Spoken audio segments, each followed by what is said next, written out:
Outside of Final Fantasy and Dragon Quest, Persona might be the third most well-known JRPG at this point in time. But it wasn't always that way. From humble beginnings as a niche series that flew under the radar to a juggernaut, a Satanel, in fact, beloved worldwide with millions of copies sold, how exactly did Atlus do it? And should Konami try stealing a page from the Phantom Thieves? Here are 108 ways that Suikoden can become a household name. All right. Not literally. I mean, YouTube don't pay me enough for all that. So yeah, here are a few of my thoughts as a massive Persona and Suikoden stan. Lego.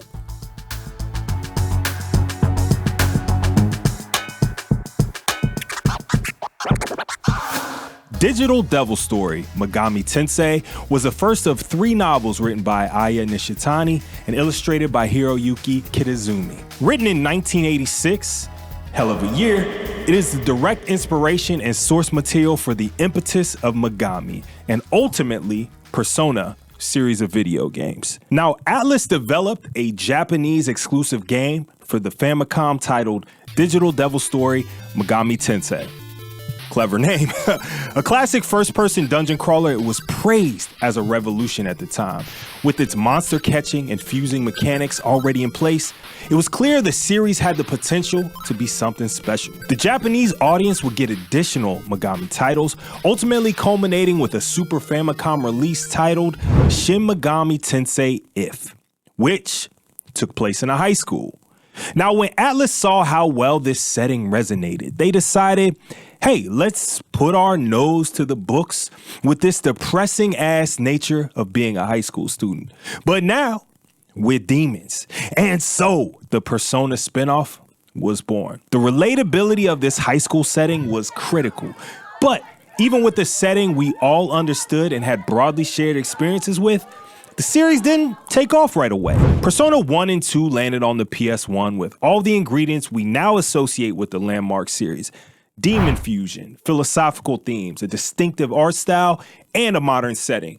But none of those early titles even broke 300,000 units in total sales. Then came Persona 3. P3 straight up cracked the code. They had time management, social links, the Velvet Room glow up, a thumbprint of an art style, and a darker, more cohesive tone. It gave Persona a whole new identity.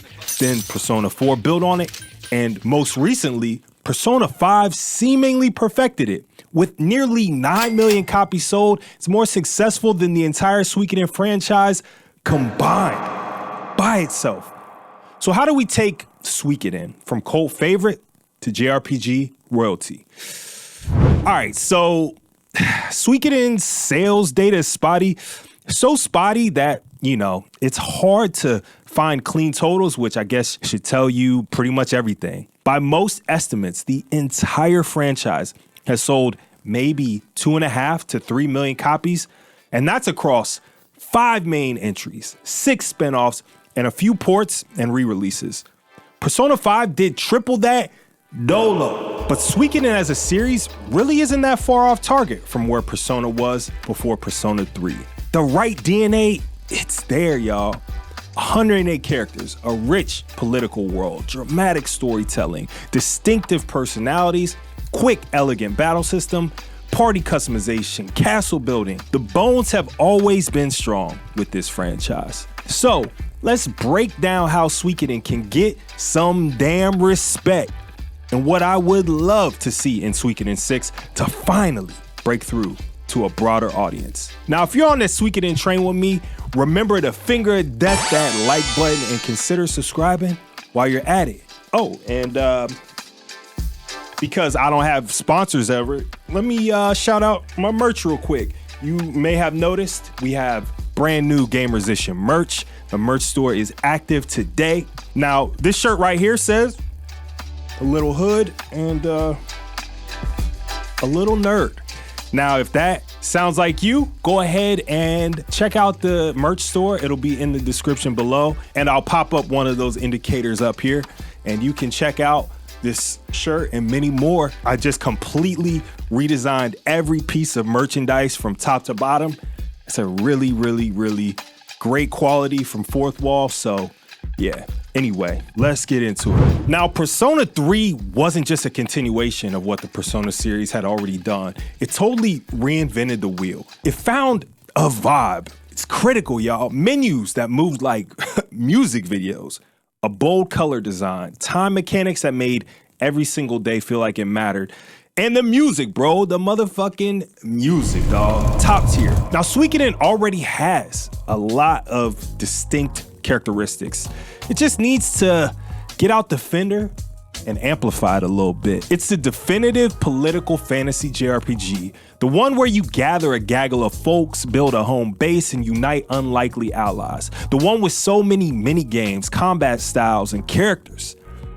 That is Suikoden. While I've been replaying 1 and 2 remasters, I feel Konami is doing a pretty decent job unifying the game's look, but it's not nearly far enough. The classic Suikoden menus have that dope, distinct style, but could definitely use more of a modern paint for the upcoming games. More movement and swagger will go a long way. Games like Octopath Traveler and Star Ocean: The Second Story R show how you can retain retro charm while embracing modern style with a unique timbre. Suikoden could blend that iconic feel with expressive animations, slick menus, and a cohesive visual style that screams, "This is Suikoden. This is the war story." And speaking of style, now Star Leap looks dope, and I do like how it looks so far, but I don't quite think this is far enough. Those games that I just named with that style, I think realistically, Suikoden 6 would probably make more sense to be in 3D for modern consoles. And part of that is because with 108 characters, that's a lot of sprites to do these days, and I just don't feel like that's really in the bag for something that needs to show that it can get off the ground. And this is where they can start to take some notes from Persona, because Persona said, you know what, fuck hyperrealism, and they went stylish. And I think by going stylish, it's a lot easier to have that swag without breaking the bank. I mean, flair was the name of the game here, and while I don't think Suikoden needs to be quite as concerned with that level of flash, I do hope it finds a more unique design language and visual voice than the 2.5D style that really is permeating the retro RPG comeback. Now, this might be a bit of a hot take, but I actually loved the look of Suikoden 3. And that was a pretty middle of the era PS2 game. It had this almost chibi look, but with slightly more realistic proportions and a flatter, like pastel color palette. Now, it felt like the right first step from the 2D to 3D pipeline for the series, and I'd love to see them step back into that look, but with the evolution of modern console power.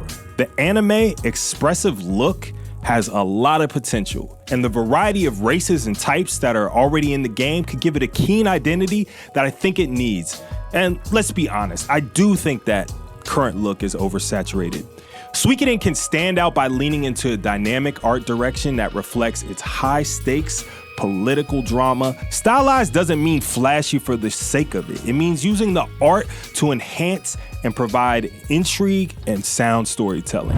Persona 3 gave us time management and social links. Persona 5 gave us baton passes and brought back negotiation systems. Now, Suikoden doesn't need to start over. It needs to take the good shit and expand it. We already have fast 6-person battles. Let's see more synergies, strategic unite attacks with killer animations, and character-based rune bonuses once you've bonded those characters through the gameplay systems in place. It already has hella characters, and those 108 characters should matter beyond just their head count. Give us relationship building mechanics, think like Three Houses but Suikoden style. Let your party members create unique experiences, unlock combo attacks, raise levels of combos, and influence the outcome of war battles through those bonds. This would also be a great way to give characters dope, significant moments to hit players in the feels. Even the most minute of the 108 could be given some insights with a bonding system. And speaking of the wars, like, make those massive battles matter. Strategy gameplay, terrain advantages, unit morale, the scale of a tactics game, but with the heart of a Suikoden. Customizable castle mechanics gotta be in there, like gotta be. Let us make it our own, from the paint job, room layout, to assignable roles that different party members can take up and contribute in their own way. Upgradable facilities, creating systems that synergize as your base grows with your army. Also, those one-on-one battles, give those enough depth that there might be worthwhile fighting game spin-off involved. Just like Persona. Now, if Persona is about daily life and dungeons, Suikoden can be about community and conflict. Lean into that shit. Persona has mastered the art of themes. 3 tackled mortality. 5 went full anti-establishment, let's fuck shit up. Suikoden already deals with betrayal, war crimes, and broken empires, but it often stumbles in pacing. When replaying Suikoden 1, one thing I noticed was that joint really, rushes story beats. I felt like it had such a strong foundation, but just doesn't hit enough parts to really make you invest. I haven't played much of 5, but the one time I tried to really get into it, those early hours, they fucking drag. So let's fix all that. Start Suikoden 6 with some sort of like rebellion, a coup. Make that first hour unforgettable. Introduce stakes fast, then widen the playing field. And bring back the shades of gray politics, the fake peace treaties, the desperate revolutions. Suikoden 2's false flag narrative is an artistic joy, and playing that back as an adult gave me such a different perspective. It's really incredible. And as you see these outcomes and these false narratives through others' eyes, like the Atreides household, man, real shit. Give us like way more of that. Also, player choice. Let decisions affect which characters join, who survives, and how the overall narrative arc unfolds. Branching outcomes will make replays more rewarding and make the world feel alive and the consequences of war feel interactive and in your face. Persona 5 launched like a motherfucking blockbuster, polished, fully dubbed, and globally available. Suikoden's history is riddled with regional gaps and late releases. Suikoden 3 completely skipped PAL regions, like entirely. That cannot happen again. It cannot.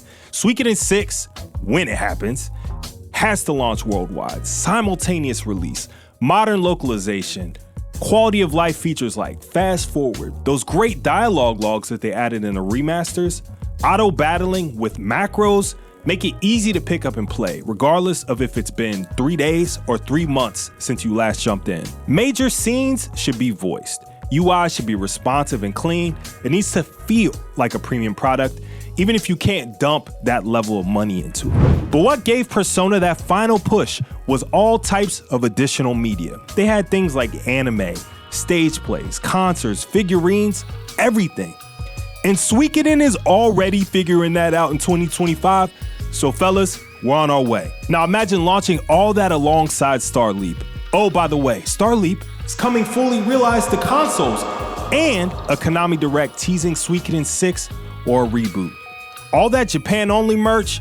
Oh, hell no. That's indicative of the problem that we already have. Throw in worldwide merch, concerts across major cities, globally with the legendary OST, maybe even a manga or a novel expansion. You've done it before, so do it again. But this time, push all the pots to the center. Chincharoran style. Turn it from a game into a world. Get everyone invested fully in this connected space. Suikoden has an influential legend that continues to grow, and these remasters and that Konami presser are doing a lot to revive interest in the brand. It has so many incredible stories about unity, rebellion, sacrifice, and hope. A series that asks you to find 108 heroes, not because it was a checklist, but because every person mattered. Every blacksmith, every cook, every knight, every outcast, they all had a place in your army and in your space. Fuck all that chosen one shit of the average JRPG. All the, bombast where you're fighting gods and shit. It was all about becoming a leader worth following. Except for Necklord. I love him, but why is he in there? Anyway, if done right, that is the kind of game that could resonate with a large worldwide audience. If Persona taught us anything, it's that a great series can evolve and take a more mainstream approach while still maintaining its identity and never selling out. That with the right mix of vision, style, and heart, even a niche title can rise to a global phenomenon. Give us the political drama, the massive cast, the war strategies, the betrayal arcs that punch you right in your belly, but give it to us with confidence. Modern visuals, better pacing, new systems, global accessibility, and a full-fledged identity that stands tall in today's role-playing game landscape. Don't bring it back just for nostalgia. No. Bring it back because the world needs stories like Suikoden. The world needs to see the original vision of Murayama brought into the modern age. Powerful tales about how people from all walks of life can unite to change history. Powerful stories about found family, justice, and forging your own destiny. So Konami, what's it gonna be? Now personally, y'all already know Suikoden is one of my favorite game series of all time. I'm passionate about what's next, and because of that, I'm ready to pick up the sword, or the tonfar, staff, whatever, to build the castle, to find all 108 stars again. I'm so down. So let me know in the comments what your dream Suikoden revival would look like. What systems would you bring back? What would you change? And more importantly, which characters have to return?